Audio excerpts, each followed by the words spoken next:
Oh, the sphere, yeah. Oh, right, yeah. The second one is about the balloons in America. Have you heard any word of what they shot down? The third one is your last episode you ended with Watch Donald Trump. I'm sorry, I didn't get that last one, sorry. Your last episode of Need to Know, you said watch Oh, Donald Trump. Oh, yeah. Those are great questions. I think that mic needs adjustment because it's not working. So firstly, the spheres. So in a Need to Know, it was a Need to Know episode. There was a guy called Jim Marlin, who's Willie Nelson's former band manager. And quite apart from the fact that he smoked an enormous amount of dope and was the coolest guy I've met in a very long time, Jim had this crazy story that he literally was, he was at the home of a well-known rock star in the mountains, and there was this pile of spheres lying on the ground, and his rock star friend told him that they'd literally been sitting on the back porch the previous night, and a craft had literally dropped them into the forest, and they think that the house was so hidden in the forest, whatever it was, didn't realise that there were humans there. Anyway, one of his mates said, "You can take one of these spheres." And Jim claims, and I have to admit we did see anomalous stuff with this sphere. Jim claims that this sphere does things, that it moves around on its own account.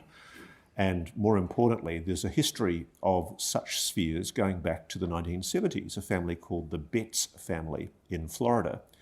And the so-called Betts sphere used to wobble around the house and literally sort of go around chairs and then come back again. And it was like their pet, but it was a sphere. And I heard about this guy called Jim Marlin from a guy called PatrickQJackson in the UK who studies these spheres. Patrick has made a study and written a book about these spheres that he believes are some kind of non-human intelligence that is purportedly protecting the planet from unfriendly NHIs. And it's a fascinating book. I commend it to you. PatrickQJackson, I've forgotten the name of the book, but Quantum Paranormal. And anyway, Patrick said, "You've got to go and meet this guy, Jim Marlin." And so we put this into our story, and it was really funny because while we were there, it started moving around the house. And I'd got my phone and I'd measured the floor to make sure that the floor was completely level. And literally it's under its own power moving around the house. And anyway, I rang Professor Gary Nolan because I knew Gary had an interest in this area.